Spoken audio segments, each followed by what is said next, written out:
Prasad have said a lot of things, and my name is Sunday Ochedi. I'm from Nigeria. Uh, I moved to the US about 3 years ago to do my master's in autonomous systems and robotics. So I think the key thing you should know about me is that I love to design. Design is a passion for me. It's always been about design, and that's why I've like dedicated my time to like growing, learning a lot of things, and trying to tune my workflow.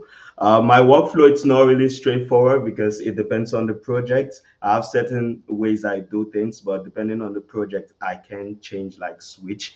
But it generally it follows the same step, just switching some stuff from time to time. So I used to work for Engineers Design, which is a mechanical medical device design company. I worked as a mechanical CAD tech for like 6 months, and I recently left there for Vativ in South Carolina, United States.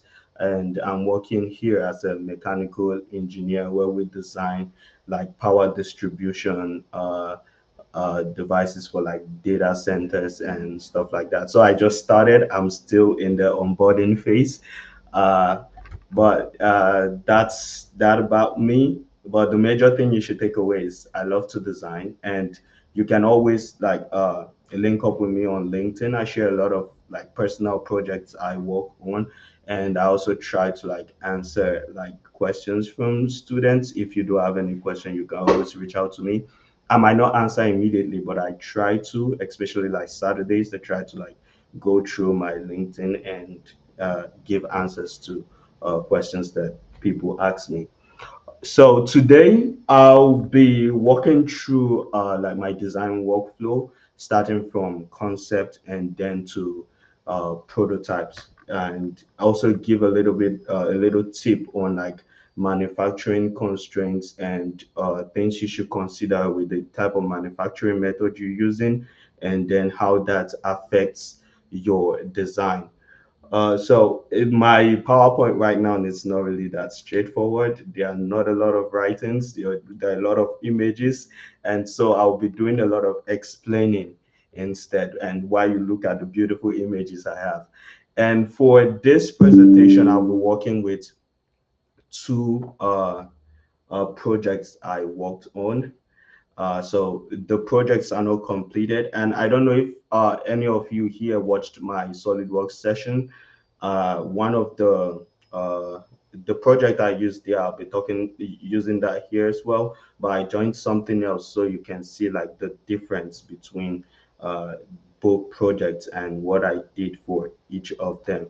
So it might be a little bit messy. So if you have any question, you can always like raise your hand and ask the question, or maybe in the chat, and Prasad could just let me know, and then we can like move. I can answer the question and move forward or something. Let me share my screen. I'll also be sharing like the SolidWorks model as well. So I I hope SolidWorks doesn't really mess up. So can you see my screen right now? Yes, the screen is visible. The SolidWorks screen is visible now. Okay. What about the SharePoint? Can you the PowerPoint? Can you No, see that? we can only see one screen here. Oh, okay. And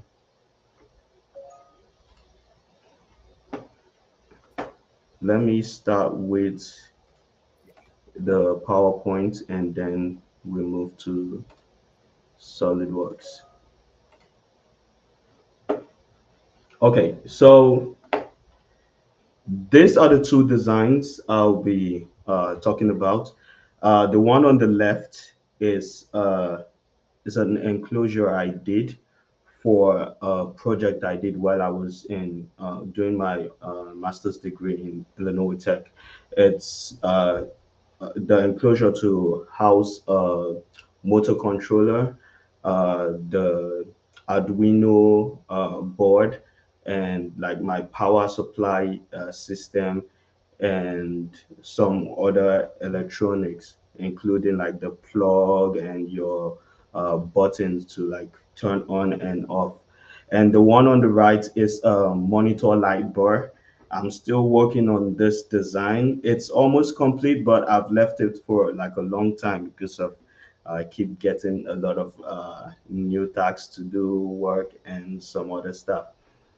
And now I'm going to like walk you through the process of me designing uh, this most of this designs. And what I do first is I try to look out, it go search the web, look for images of products that already exist, similar to what I have. And even if it's not something that already exists that's related to what I want, I just pick out like maybe styles that I see somewhere else that I think I might be able to use in my design. And this is basically from the industrial design mindset. This is what industrial designers do. As mechanical engineers, we're not really concerned about like appearance and stuff. But like I said, I work on a lot of personal projects. And if it doesn't really look good, then what's the need for doing that? So I'm more interested in like aesthetic as well as functionality. So I always look into how uh, the design of what I'm doing is going to look like. And what helps me out is what industrial designers call a mood board. It's basically a board where you have things that you find interesting that you want to incorporate into your design. And for this light bar, what I did, I just looked at different light bar design, brought like all the details I need, the pictures and stuff, so I can look at them and then work on the features I like and use that to make my own design. The next image I have is not really related to this, but it's just another image to show like the mood board. And this is for a project I'm also working on that's not completed yet. And for this project, I was designing like a stand phone, iPhone stand. And these are the images of like features that I really liked in other design that I want to incorporate in mine. And I also try to use ChatGPT sometimes. Not that you get like useful information, but sometimes you might pick up something, maybe one or two things that might be useful. But if you don't find any, you can just go ahead and work with what you already have. But it's always a good way to help expand your imagination and also the idea that comes. So now after like looking at the features I want to incorporate, the things I like, the next thing I do is to think about, okay, this design I'm about to work on, what are the components that are going to be in there? So for the light bar, it's simply an enclosure, and then you have the source of light and a lot of things. So that's I say requirements are like what you want it to do, how you want it to look, what should be in there. And for the light bar, I had the light should be controlled by a mobile phone, USB power supply from my laptop or monitor, and then easy assembly and also aesthetic because I wanted to look good. That's like the requirement of what I need from my design. But when you talk about like the components, then I basically had to use just this two components, which is I have the not really two, but I had the DC to DC converter to convert whatever is coming from the power supply to what I need to power this controller. So this controller controls the LED, and the LED is the third component. This controller controls the LED I have, and that's like the basic three components I need for the monitor light bar, the light, the controller, and then something to make sure that the voltage I need is what's been supplied. And then for the I don't have like the components for the enclosure I did for the project I worked on for. So then the first enclosure I showed you guys was for a massage machine I worked on. So I listed some of the components when I started. So that's the component I needed to like put there: the Arduino board, the motor controller, and like the power switch and plug-in as well. Now, after getting all the details you need, like the components you want to put in there, and mind you, you get to like change components along the way, so your design is not really rigid. It has to be like flexible for changes, and that's what's not always easy when it comes to designing. I'll try to go through this fast because I think SolidWorks is the main thing. So the first thing I do is to like go through different concept sketches of what I want to do. And this is for the light bar. The sketches I did to like get the concept of what I want to be working for. But this is not really as fun as like the sketches I did for the other enclosure. And that's this. This sketch shows a progression, a linear progression from like initial concept. So, and that's basically, I started with this. And initially, before designing this, I had an enclosure that I already designed, which was just a basic box enclosure.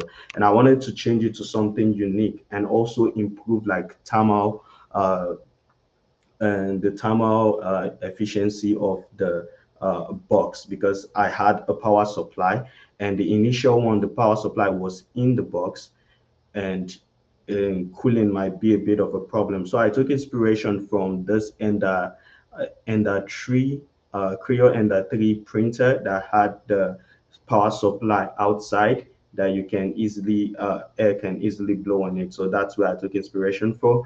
And then I started to make all the sketches. I started with this, then moved to this, trying to make the enclosure outside and then add a little bit of style before finally moving to this. And this was the design I went with. So the next thing I did was to model up like some of the concepts. So for the monitor light bar, I didn't really have the sketches defined properly. So I had to like make models of it, just quick models, no, not a lot of features, just something simple. So I can visualize what it looks like and then easily pick which one I liked. And for this one, I actually sent some of them to the pictures to my friends, and then they chose which one they preferred, which was the one with like a simpler concept, and that was this concept four. The concept four, they preferred that way more than the others. So I went with that. And then for the enclosure itself. So this is the original design I did. It's just boxed, just a rectangular, cube-like stuff. And then I moved to this design. So you see the difference. This one looks way good, more better than this. Aesthetically, it's pleasing, and it does a lot in like cooling and stuff. As you can see, the power supply is out, and even for the electronic devices in here, you have like vents that are there to help cool. And then you also have this where I can easily plug my Arduino to program it and also like power it or something, depending on what I want to use it for. So it's easy, it's accessible. I don't need to open the enclosure every single time I want to upload a code. So after looking at all these things, sketching and stuff, the next thing you have to consider is your limitations and constraints. And some of the constraints you have is like the size of the component, the assembly method you want to use, the material you'll be using, the manufacturing method. And this all plays like big role into how you design what you're designing, especially your size of component and the manufacturing method, because the manufacturing method determines your size. And for me, I'm using a 3D printer to print my stuff because let's say this project I'm working on at home. That's the only way I can do it. I don't want to spend much money on it, so 3D printing is the way. Now I have to look at the build size of my 3D printer and know my limits. And then if you look at the left and the right, you can see the limits of like the bounding box of the 3D printer, and I had to like pick a size that I can easily 3D print here. And here I had to like revolve it to be diagonally on the plate so I can print that size, go a little bit above the 220 that was specified here. And that's what you need to consider on like for like other manufacturing method like injection molding and stuff. The I don't think the size should be a problem, but you should also consider cost when you're working on stuff like that.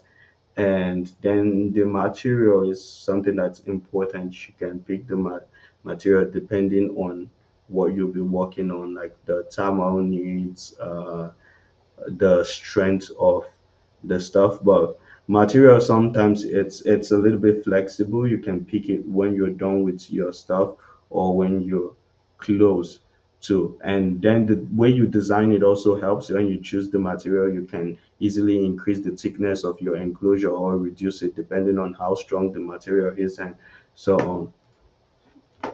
And so, like I mentioned, with the constraint, you have dimensions and stuff. So, if you have a product that you're working on that's already on the market and you just need to make modifications, you can look at the dimensions for help. But if you don't, and you are really flexible about like the dimensions you want to use, you can go ahead and just use what dimensions you have, but always put in mind you have to consider the constraint of your manufacturing method, which in most cases like your 3D printer for the people that are doing personal projects and stuff. And for like the modeling process, I always use a top-down approach, and because it's way easier to use that way to design whatever you're working on. When you're doing the top-down approaches, you have like the enclosure completely designed. So you have the full box, how it's supposed to look on the outside, completely designed, and then you start working on how you separate them, the top, the base, and adding other features. And basically, that's the approach I use with almost all my design. And so with that, I won't talk about design for manufacturing yet. Let's move to a CAD model, and then from there we'll just I think the last thing we'll talk about is design for manufacturing.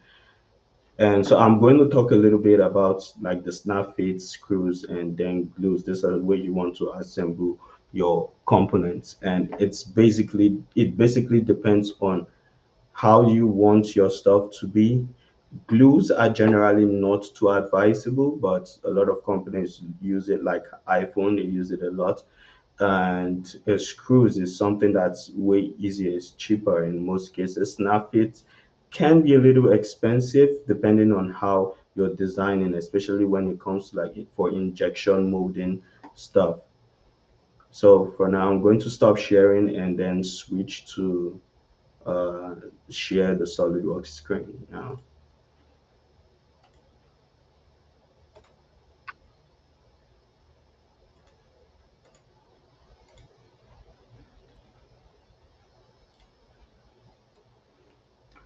Okay, so let's talk SolidWorks. The first thing I do is always start up with like a simple model before I start working on. So this is the uh, top down approach. And what I do is this is how I start the model, because you have to like define the model properly before starting. And then I know that it's symmetric based on what I've showed you. It's a symmetric model. So whatever is on one side, it's on the other side. So I basically just did this, get the shape because it's a square, and then cut out a lot of stuff, add my fillets and chamfers to one side. And mind you, everything is still solid. And then I mirror to the other side. So we have everything complete, and then shell. When you shell it, this is what you have. And now I shell to like the thickness I want it to be. and then start making other cutouts on like how I want it to look and other stuff. So majorly everything I do is going to be in this model, because this is, I use this as like my master model or something. And everything I want here, like where the screws are supposed to be, like major simple and features that are supposed to be in the design will be done here before splitting it into two, and then working on the components individually. So when I'm done with like putting most of these components, the next thing I want to do is split this. And to split this, I have to either create a line, a sketch that I want to use to split, or use a plane. And in this case, I'm using this plane. And to once I'm using this plane, all I need to do is use the split feature. And to get the split feature, you just need to search split. And there are a lot of split here. This split line doesn't work. This split is splits the body into two. And after doing that, there's an option that when you split it, you can have the components saved differently. But I don't use that option. Instead, I after splitting this is where you assign like names and stuff to this, and once you do that, it's going to save it as a separate body or something, or when you click this. But I don't do that. I just leave it, close it. And the reason why I do it is because after splitting this, I can like add other features still in here, like adding a groove and a leap. So the groove and the leap, it's basically this, so the device can close properly. And you can notice a gap here. This is to ensure that this part touches this edge. That's why this space, this clearance is left there, and then this clearance as well to ensure it fits. So, and that is set up in like your standoff groove and lip. And once you're done setting that up, I can here I have like combined features, and it's basically for some stuff. I think it's related to this ones that I have. They're supposed to hold the screws and a lot of stuff. So the next thing I do is I want to now have these bodies separately, so I can work on them as the top and then the base enclosure. And to do so, I use the save bodies. Now I save, this is where I rename them, uh, like concept 2 base, whatever you want to name them. And then I save each of the body. So once I save each of those bodies, I can easily go to the new card files that are formed, and then work on them separately. Now, if I have any issue with this current model, the main master model, the that I want to like make changes to, that's supposed to affect both the top and the base, I basically just come in here, and all I do is go above the save bodies option, and then do whatever I want, add the different changes or stuff. So when I come back here, this saves all the updates, automatically saves to the base and the top. But you also need to be mindful, because if you're adding a feature that's supposed to be on the top and the bottom but has to like split somewhere, then you have to make sure that you move this line above your split operation, or this, depending on which of them you use to split. So once you do the design, it can split and then update in the models the way you want. So basically, whatever you're designing, you have to consider the intent, what you want, and make that decision. So, which is not always straightforward, but you have to try. So along the way, you don't really have a lot of issues with your model. You don't have to be correcting a lot of things and so on. Now, this is one card model that's for the what's it called? The monitor light bar. So let me just show you how I did the other enclosure, which is basically similar process. And for this one, this is basically what I did for the master model. It's still the same process, everything. It's similar.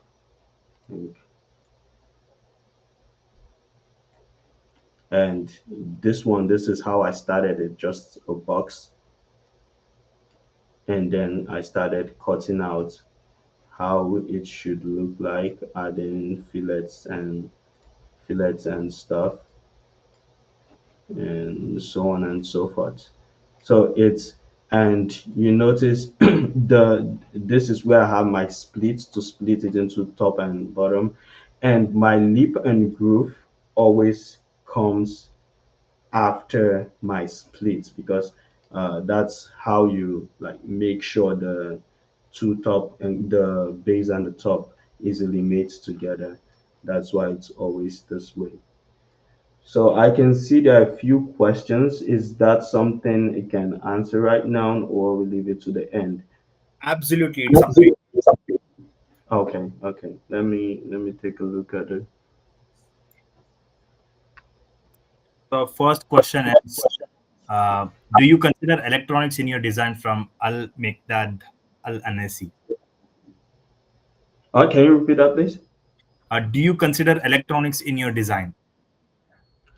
Yeah. So whenever you're making a mechanical enclosure, you always consider the electronics in your design, because uh, you have to position them in a way that it's easy for like air to come in, especially if it's an enclosure that if it's an electronic device that produces a lot of heat. So you have to consider that and make sure that you have a lot of vented space, and the way the spacing of the components from each other and stuff like that. So you always consider the electronic design, and basically that's when you collaborate with your electronics engineer to get like the full spec data sheet of everything, and then that's how you go ahead to design. And there are some specific things like screws, how the screws are supposed to be placed, and if the metal piece of like the screw is supposed to touch your PCB and stuff like that. But most times the PCB are always insulated, or they're around where the screw is supposed to be. It won't affect like the device. And also there are devices that have like magnetic fields that you're supposed, and when you're trying to like put screws or put other components close to them, they can also interfere with the information that's being used, that's being created on that particular PCBA. So you have to get that information from the electronic engineer, so you know how to place all those components such that they're not interfering with the magnetic field being created or something. So yeah, you do consider electronics when you're designing your mechanical device enclosure. That was amazing. So, do we have time for one more question? Yeah, sure. Okay. So, how do you go about tolerancing clearance values when dealing with assemblies? Do you do the designs and then consider tolerancing later, like for fitting casing and adding PCB while ensuring it's fitting, screw holes, sizes, etc., especially in regards to 3D printing? Also, do you choose in relation to the nozzle size of the 3D printer, or you just have a standard go to plus or minus values you go with? Okay, so it depends on the manufacturing method you're using and then your manufacturers. But at first, when you're designing, let's say you're working in a company and you're designing for like actual production, most times you don't really know who your manufacturer is going to be at the end. Maybe you're still outsourcing manufacturers. That way you have to have like a standard clearance value you want to give, and in most cases there are always like standard clearance values that are available online. For example, if you're using threaded inserts that will be holding your screws, you have like diameters that you're supposed to give for them. They're always available online. They're like data sheets that can help you with those clearance. So you consider those ones from like the start. And you don't have to like consider everything when you're designing. Just do some that may be critical or not. So you just had a little clearance. That's why it's always good to, whenever you're designing, you design such that you can easily update anytime. It won't affect a lot, because I know SolidWorks, once you always update, it's hard for it not to affect others. But the way you design it will make sure that most of the problems you have won't be that much. It will be less. So what I normally do is, when I'm designing to 3D print at home, I always consider the tolerance in the clearance, and that's because of I know the spec of my 3D printer. I've printed a lot of stuff, so I know what's supposed to be used. And in most cases, I've found that my 3D printer, depending on what I'm printing, I use between 0.3 millimeter to 0.5 millimeter and clearance between whatever I'm doing. That ensures it fits properly. I don't really have any issue with that. That's what I've been using. But I recently got a printer that can print close to like the values I've already assigned. So most times I just do maybe point two, and that works out. It works out for me.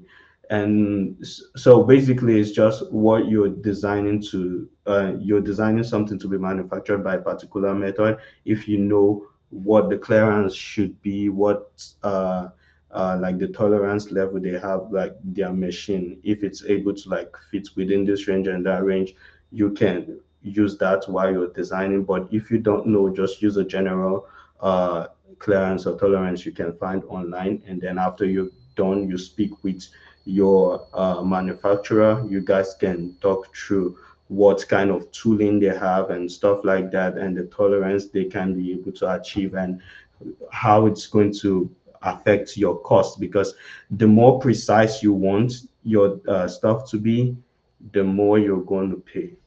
So you have to like balance that out and then try to reduce costs while still achieving what you want. But there are a lot of stuff that are critical. Like in the medical field, there are tolerances that are really critical that you can't mess around with. So you have to stick with that, and they have to like fit into what you want, because that's a critical tolerance and stuff like that. So that's what you basically consider when you're designing. Amazing. We have. Do we have a question for one more question? Uh, Okay. so, what is this? Is an amazing question from Deepak sir. What is needed to create separate parts from the bodies, and why not add configurations or work with the multi bodies itself? Okay, so there are cases where you can use multi bodies, and there are cases where you can use configurations. But configurations is when you have a particular design that you're considering that, okay, this can be switched, this component, I want it to be this way. For example, maybe this whole year, I wanted to have a different distance from each other, or a different shape from like in different concepts, and so on. So you can use configuration to make that change. But configuration is always complicated when you have something as complex as this. Now, the reason why is for configurations, you have to like make changes to sketches or add a feature in the new configuration. But now, if I'm making a change to this, like the shape of this in a new configuration, I have to suppress this and use and redraw the new one I want in the new configuration. So that way it's not calling from this because I'm changing the shape. Because if I go directly into the sketch and change the shape, it's going to change for this configuration and the other configuration because you're still using the same sketch and the same feature. So that's where configuration is a little bit complex.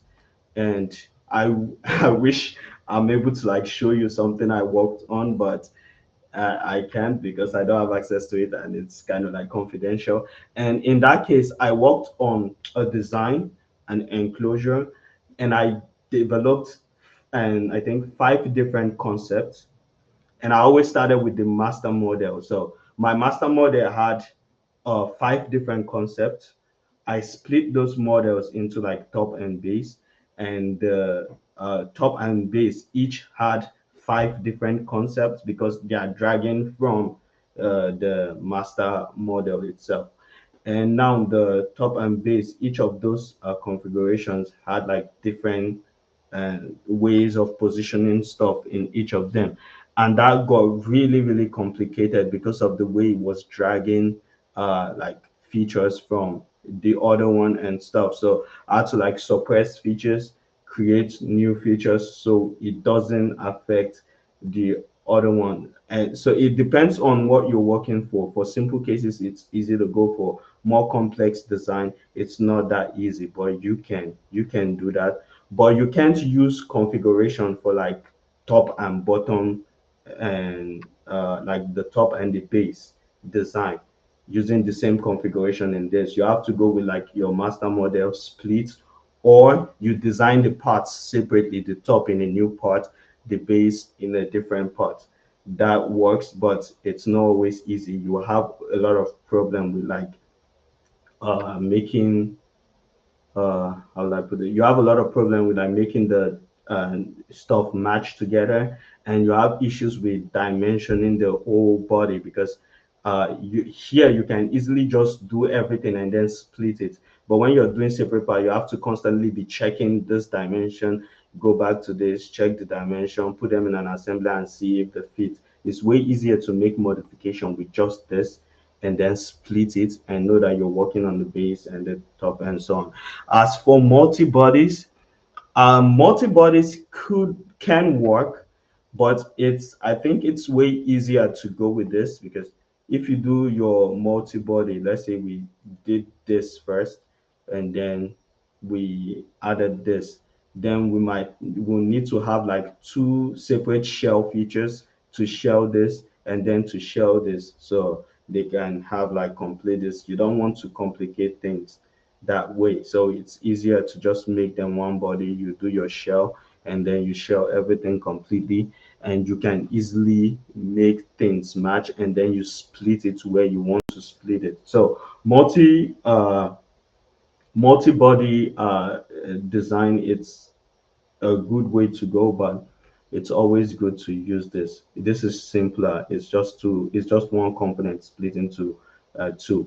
Then there's a case where I used multi-body modeling, and that's when I was working on a design that involved uh, a DC motor, and because the DC motor had like different components in it that I won't be splitting. So mind you, I can split, but for the DC motor, it's the enclosure I can split, but I was also working on the internal components as well. So I can split that.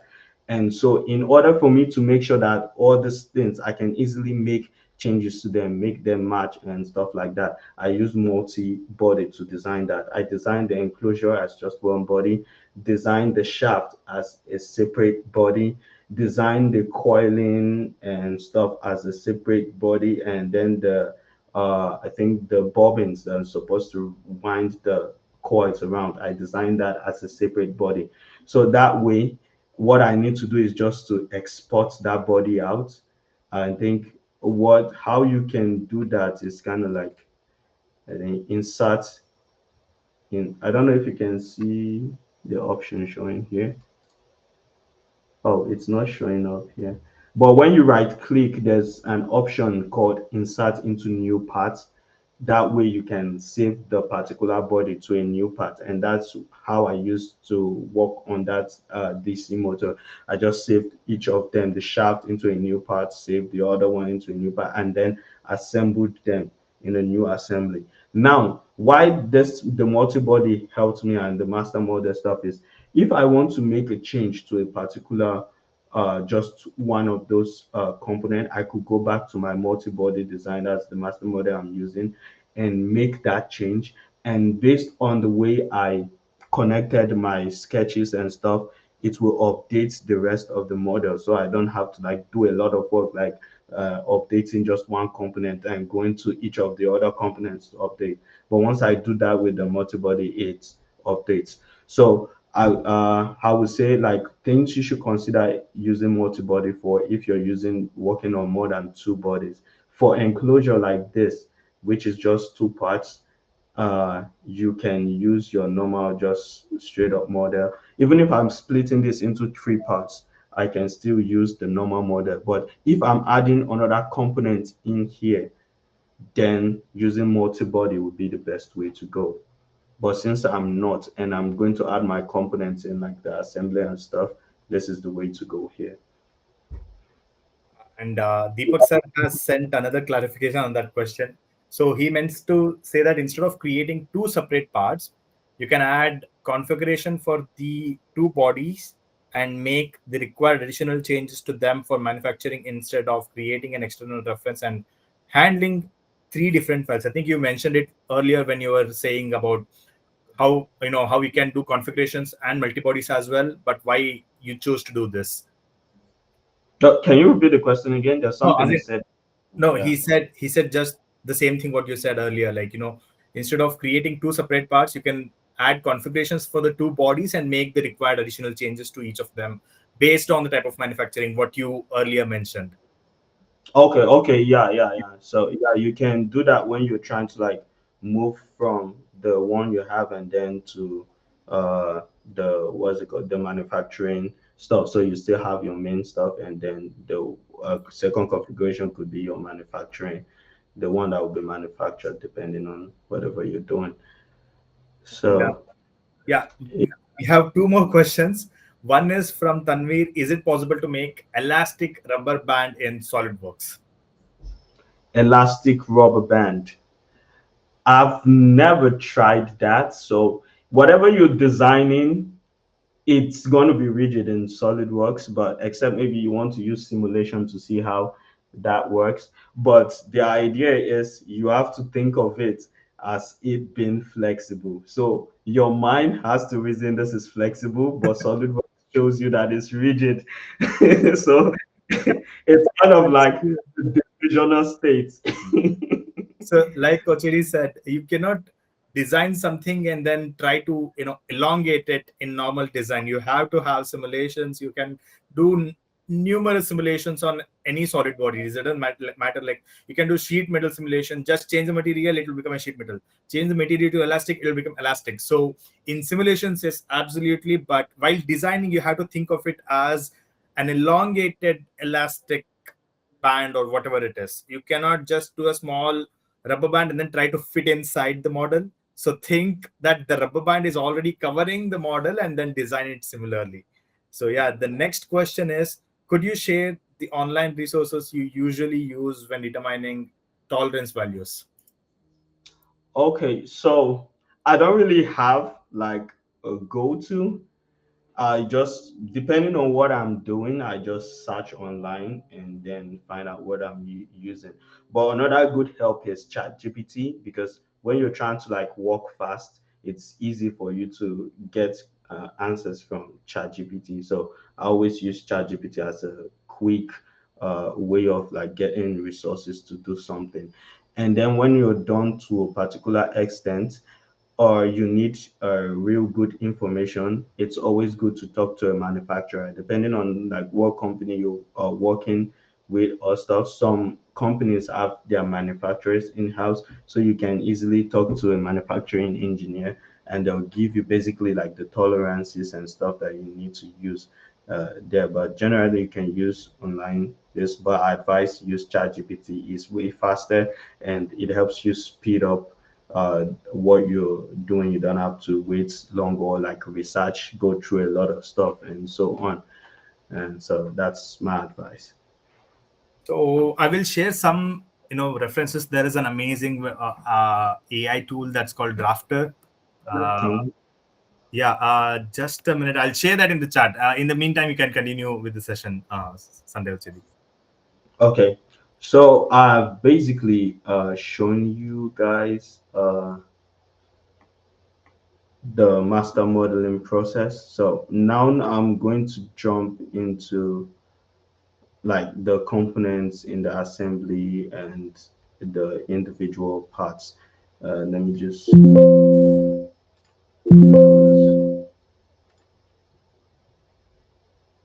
give me a minute. I'm trying to close some of the stuff I had open. So yeah, so SolidWorks doesn't crash.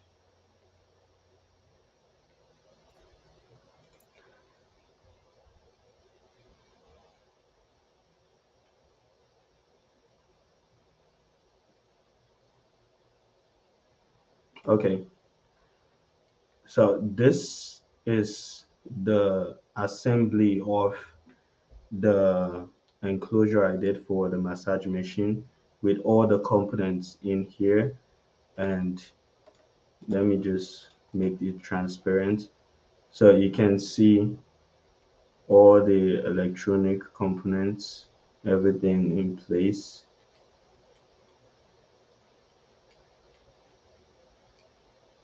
in the enclosure. And here you can see this is the power. So yeah, the Arduino board should be powered from.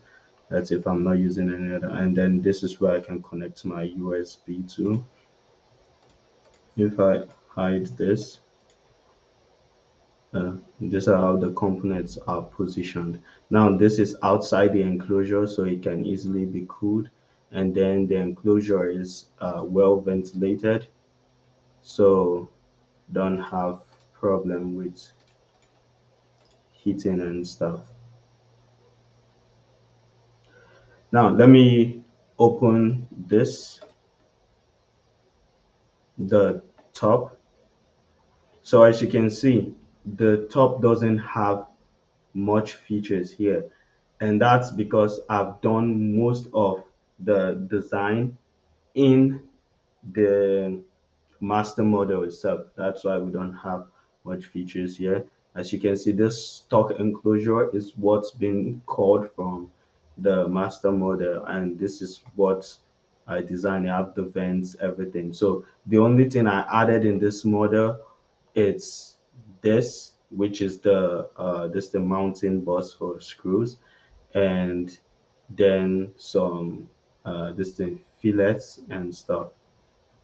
So that's just what I added. And to do the mountain boss, you have this feature here we call fastening features, and you can easily use mountain boss, snap feet, snap hook, and lip and groove.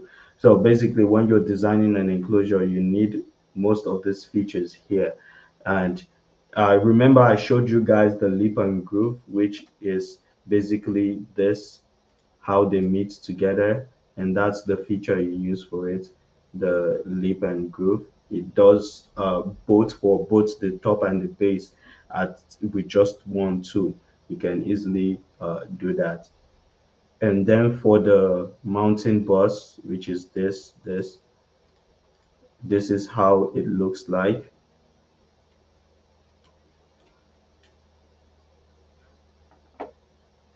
This is how the feature looks like. So you just have to set the values you need and stuff like that, and know how you want it to look like before using it. I can't really go into details about most of this, but I'll advise you to like explore, check them out, look how they work.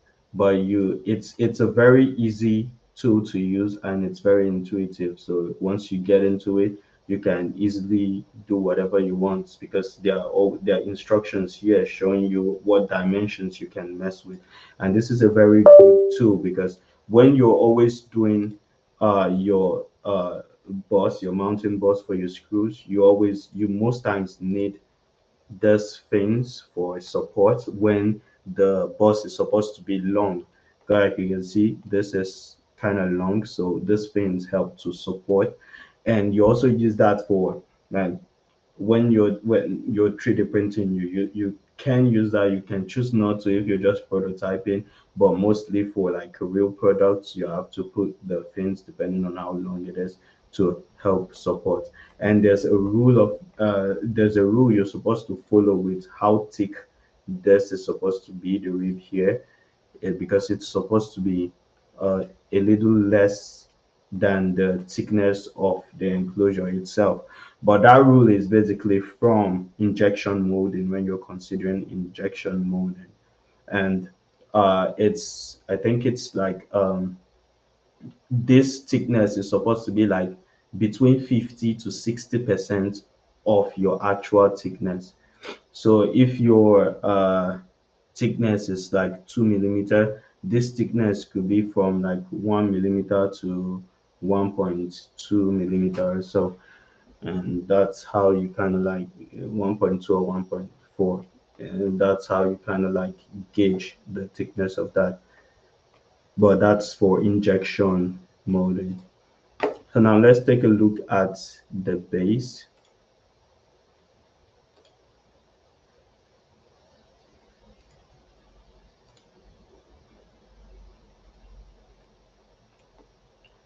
So this is the base, and the base has a lot more features, because this is where I'm mounting most of the items.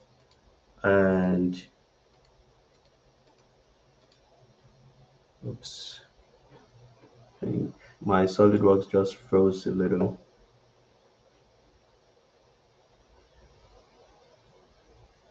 Uh, That's fine. I think SolidWorks is taking some time. We've all crossed this, and none of us like it. So nothing we yeah, can. yeah. So basically, it's this part is still similar to whatever goes on in the top and stuff.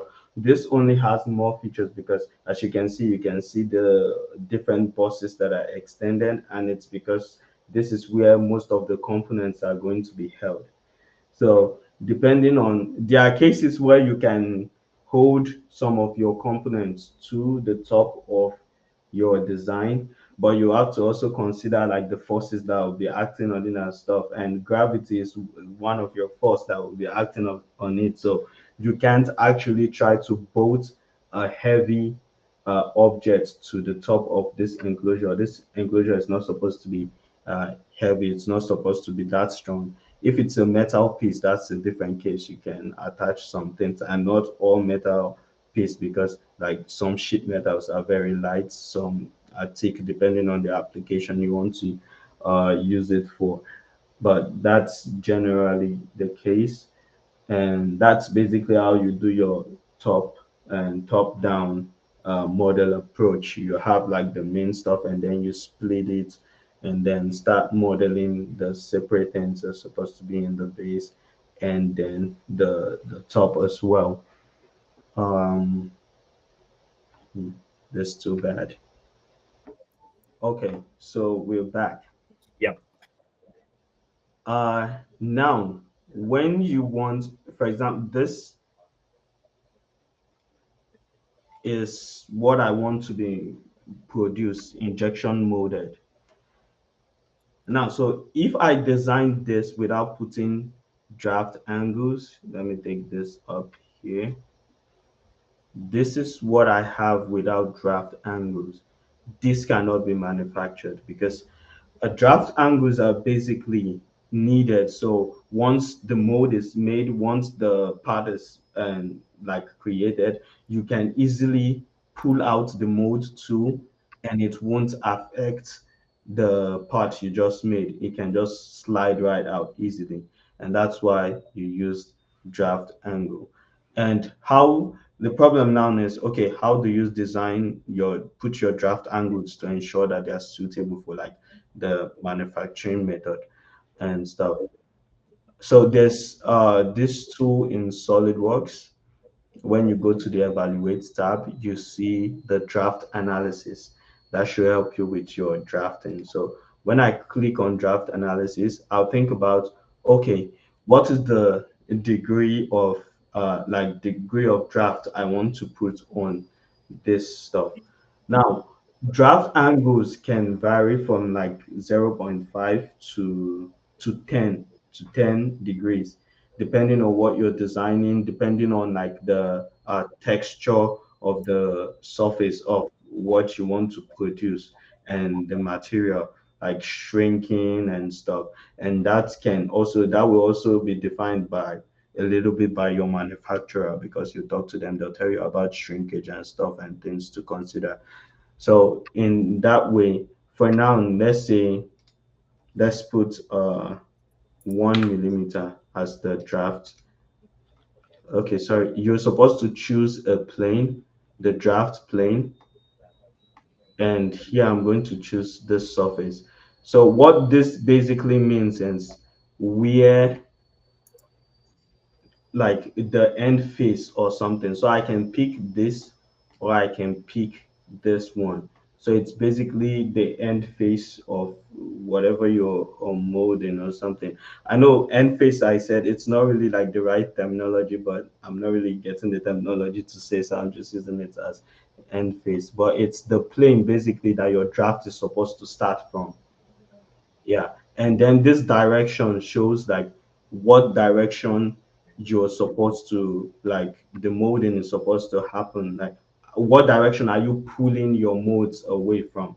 If it's the top, that means you're pulling it out from the top. If it's going down, you're pulling it down. But depending on, because molds always come in like two parts, that's the easy simple molds that come with two parts. Like for in this case, you come in two parts. You have one here and you have one around here. So depending on how the mold is going to be designed, you can, I think as I go, I'll explain a lot so you can understand. So now I'm putting 1 degree here and saying the mold is going to be pulled towards the top. That's the top part. Now, as you can see, this shows you have positive draft, which means they are drafted. You have required draft, which is the yellow piece, and you have negative draft. Negative draft is simply means the part that is going to be pulled the other way, that's from the other piece. And now you can see we have some green drafts. This is a flat surface, so it's okay. And you have green on the side. This is because this is a chamfer, which means it has an angle. And you can see as I point on it, it shows 30-degree angle. So that's why it's showing it doesn't, that it's a positive draft is okay. And then you have this surface because they're also following this draft angle. So they are green, they're drafted and stuff. But as you can see, all the holes I have here, the mounting boss I have here for the screws, they require draft, and that's so they can be manufacturable. And that's when you try to add the draft angles and stuff. So when I add all this, like the draft angles are put in place, and then click on draft analysis, click on this top surface, and then go 1 degree draft angle. So now you can see everything is basically green. So this shows that I've optimized this for like injection molding. So the piece that's coming from the top to like form this uh, this shape here can easily be pulled to the top without any issue. And you see this red part, which is negative draft, that's the other part. So the second piece can easily be pulled out too because there's no issue. Now, if I switch the direction, you see it just simply switches colors to show, okay, this is the positive, sorry, this is the first side or whatever side you want it to be. So this is one way you can pull one of the piece, and the other way you can pull the other piece, and everything works out okay because everything is drafted. But when you're drafting stuff like this, you have to be careful. So let's use this for example. So when I'm drafting this, I want to draft for 1 degree. And so I draft the outside surface of all this, and then I choose a plane, which is this plane. You either choose this plane or this plane, whatever plane you want to use, but you have to be careful with the planes you're choosing because they affect the way your draft is supposed to be and if it's going to still be moldable or fall within the way you want it to be shaped or something. So now this is going to now you have to think of how this mold is going to pull the stuff away. So we assume that this mold, let's assume it's going to pull up and stuff. So since it's pulling up, you want this to be drafted inwards, to be kind of like conical inwards. So because the mold tool is going to come this way, so if it's drafted inwards, it can easily pull out. But if it's drafted outwards and the mold tool comes, it's going to be hard for it to pull out, except you want to make a space here and which will not mold what you want. So inwards, you can easily slide, you get exactly what you want. So that's like what you do for the outside. Then for the inside too, you have to like put a mold as well and a draft angle inside. Now the inside now, because it's inside, you already have the outside coming this way.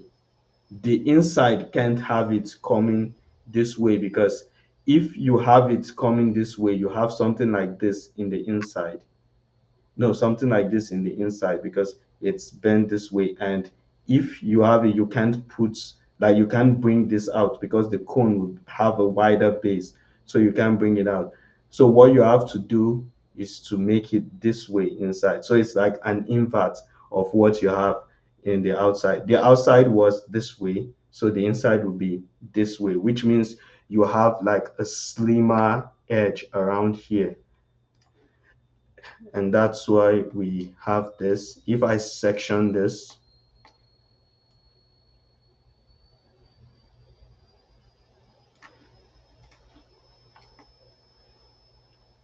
so the section, and then you take a look at it, you notice how here is thicker and this goes like this. But since it's like 1 degree draft angle, you won't, it's not easily noticeable, but you can see that this goes in like this. It's so whatever enters in here can easily slide out because it's going this way, so you can slide out, and then the outside is going this way, so it can easily pull out. um, that's one thing you can consider when it comes to like preparing your model for injection molding. You also can use stuff like thickness analysis. The thickness analysis is basically to see if you have a uniform thickness across, because uniform thickness is really important when it comes to injection molding. There are cases where you can't have uniform thickness, but the deviation shouldn't be that much, and you shouldn't have like too much of like that occurring. So you try to make sure you have uniform thickness. If you can't, there are situations that it's acceptable. And then there's also a requirement of like minimum radius of 0.25 millimeter. So whatever radius you put in, make sure that you don't go below 0.25 millimeter because that will not be manufacturable. That's like what Most manufacturers want you to consider when doing that. And like I mentioned before, the rib is like 50 to 60% the thickness of the enclosure itself or the design itself. Mm,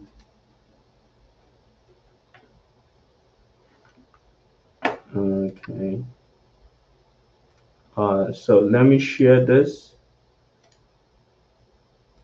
Like I mentioned before.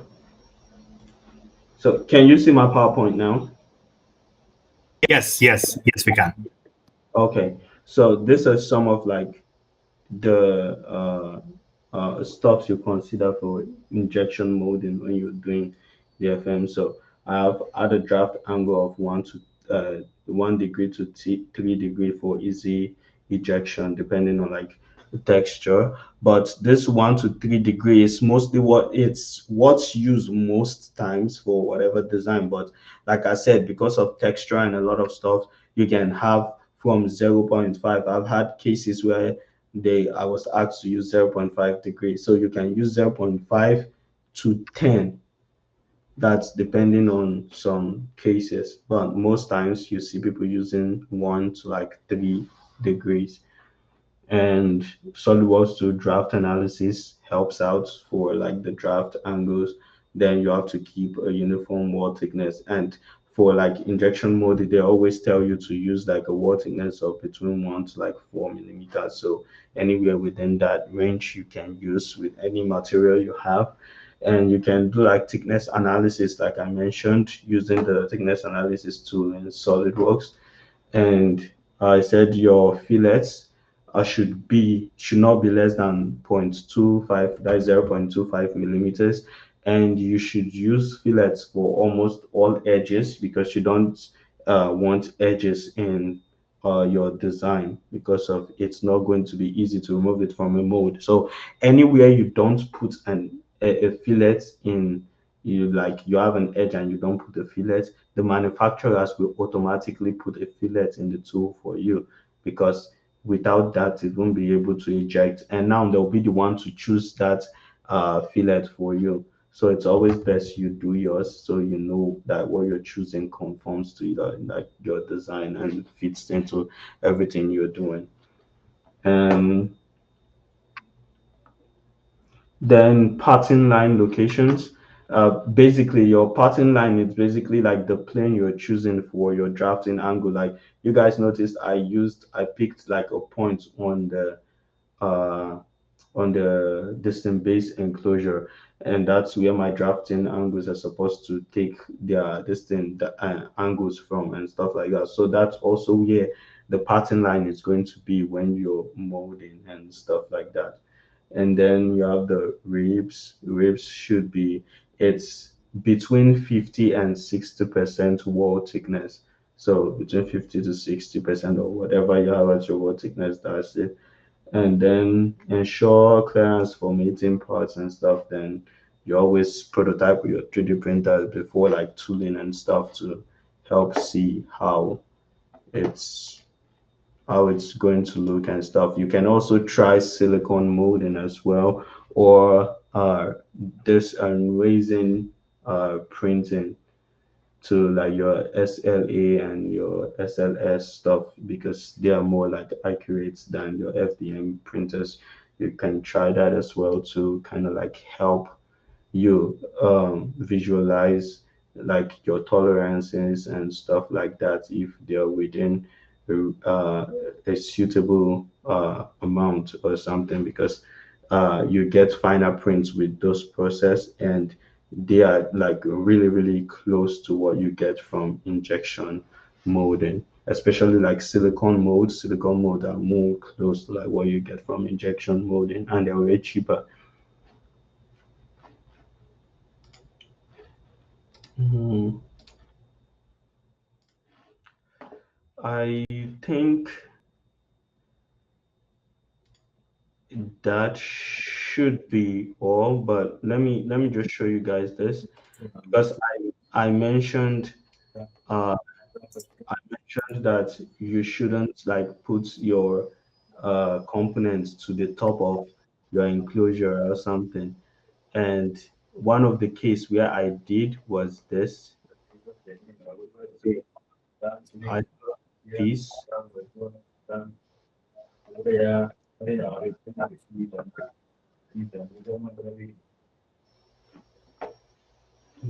So I have this piece that bolts here, but this is a very light piece, and that's why it's being connected to the top enclosure. So I guess I didn't show you this, but this is how the top enclosure looks like for the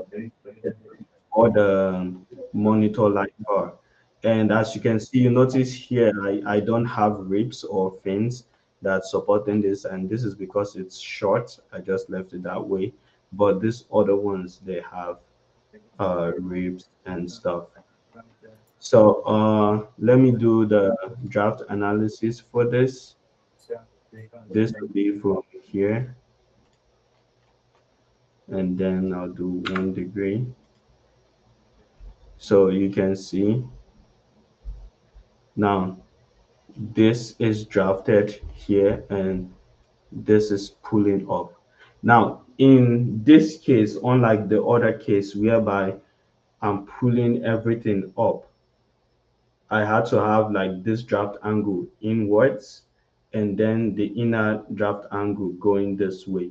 But in this case, the way I designed this to be injection molded is such that this inner part is going out while this inside part is going out through this other place. That's why it's red. So you're going to have like an injection molding piece that's solid around here, that have this shape around here, and then has like pins to go in here and form this shape. While the one on top is going to have all these cutouts and then have only just the cutout for this to form this mold, and it's going to be something like this so you can easily eject. And you're going to have like cases whereby like places like this where you can resolve. So hopefully when you injection mold this, you won't have like warping, serious warping around here because of this. And maybe the manufacturers can help you out to make sure that you don't have that. But if that doesn't happen, then you have to find a way to resolve the issue and stuff. And then you're going to have situations like this, and in this case, this is when you have to use like something like a different separate, maybe like a pin or something coming from a different angle. And this definitely adds cost to what you're designing. So in this case, I think this is where the drafting is gonna like be. So you're pulling your piece this way, and as you can see, it's kind of like green in here because this is where you're attaching it, so it's okay there. And you can resolve that with this. But what will be a little bit more technical is this other part. So this other part, which means you have to have something go into it. But that's basically the manufacturers will decide whatever they need to do there, and then they'll let you know. But all this part, that particular part drives cost seriously high, and so that's what you need to consider with like your design. And I didn't really consider that with this because I was basically just designing to 3D print. I just decided to go with a few like injection molding concepts just to improve my knowledge on them and see how I can like do my design around. So it's just a practice run for me, but the main and manufacturing method is going to be 3D printing. And so that's all I have for now. I hope